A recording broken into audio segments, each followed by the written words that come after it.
et dire ma disponibilité à continuer à travailler de part et d'autre pour qu'il y ait des plages de convergence qui nous permettent quand même de discuter de ce qui ne marche pas et de voir comment changer ce qui ne marche pas, parce que nous avons la responsabilité historique et l'héritage de nos pères fondateurs par rapport à cet ensemble-là, pour nous battre au sein de la CEDEAO et ensemble pour que la CEDEAO reste ce qu'elle n'aurait jamais dû cesser d'être, à savoir un organe d'intégration qui a été cité en exemple, que nous devons pérenniser, que nous devons renforcer et que nous devons protéger contre toutes les velléités qui vont dans le sens de détourner la CEDEAO de son objectif d'intégration africaine.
Le frère ami, le président Ibrahim Traoré, pour l'accueil chaleureux et fraternel qui m'a été réservé ainsi qu'à ma délégation, et par sa voix remercier l'ensemble du peuple burkinabé pour cet accueil-là. C'est une visite placée sous le signe de l'amitié, de la fraternité, mais c'est aussi une visite de travail que je suis venu effectuer. Je suis venu aussi dire merci au président Traoré et au peuple burkinabé pour avoir dépêché une délégation à Dakar lors de ma prestation de serment. Et ça a été un honneur fait à moi et à l'ensemble du peuple sénégalais en cette occasion solennelle. Mais je suis surtout venu lui réaffirmer mon engagement et l'engagement du Sénégal aux côtés du peuple frère de Burkina Faso, et l'inviter pour qu'ensemble nous puissions travailler à raffermir les relations entre les deux pays sur le plan commercial, sur le plan des échanges, sur le plan de l'intégration et de la circulation possible entre les deux pays à travers aussi l'étape malienne, pour une meilleure circulation des biens et des personnes dans le sens d'une réalisation de l'intégration africaine qui nous tient beaucoup à cœur. Mais je suis venu aussi lui dire toute ma solidarité et ma fraternité avec le peuple burkinabé frère dans la période difficile qu'il traverse,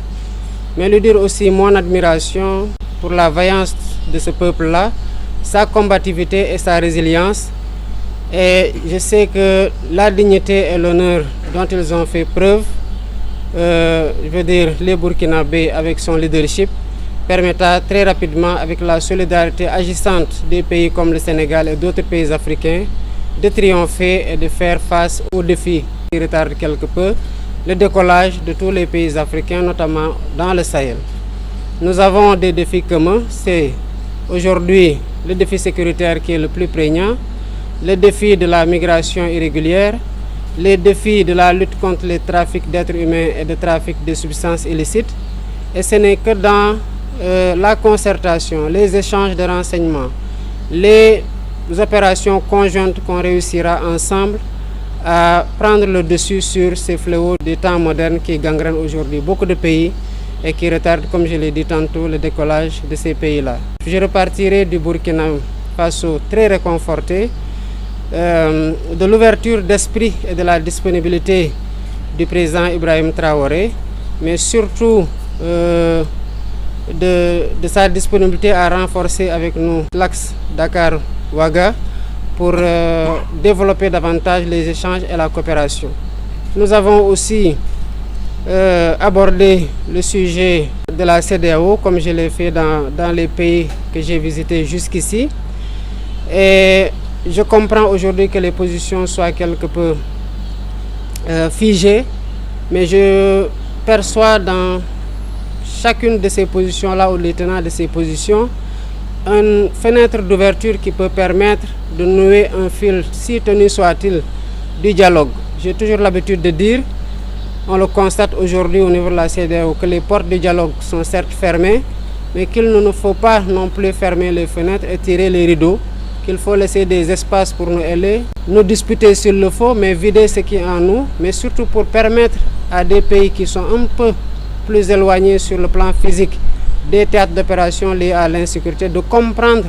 ce que les pays qui le vivent directement sur le terrain sont en train de vivre et d'avoir plus de compassion, de se sentir davantage concerné, parce que les fléaux, il y a toujours une zone de démarrage, mais quand on voit aujourd'hui l'expansion, on sait qu'aucun pays n'est épargné, ni directement ni indirectement, et c'est pour ça aussi que je profite de ces visites d'amitié et de travail qui sont particulièrement centrées sur la coopération bilatérale, mais j'en profite pour adresser ces questions-là et dire ma disponibilité à continuer à travailler de part et d'autre pour qu'il y ait des plages de convergence qui nous permettent quand même de discuter de ce qui ne marche pas et de voir comment changer ce qui ne marche pas, parce que nous avons la responsabilité historique et l'héritage de nos pères fondateurs par rapport à cet ensemble-là, pour nous battre au sein de la CEDEAO et ensemble pour que la CEDEAO reste ce qu'elle n'aurait jamais dû cesser d'être, à savoir un organe d'intégration qui a été cité en exemple, que nous devons pérenniser, que nous devons renforcer et que nous devons protéger contre toutes les velléités qui vont dans le sens de détourner la CEDEAO de son objectif d'intégration africaine et de ce qui est sa nature, à savoir la CEDEAO des peuples, et qu'elle continue à être cela et qu'elle continue surtout à être un cadre où nous allons adresser ensemble les défis communs que j'ai cités tantôt.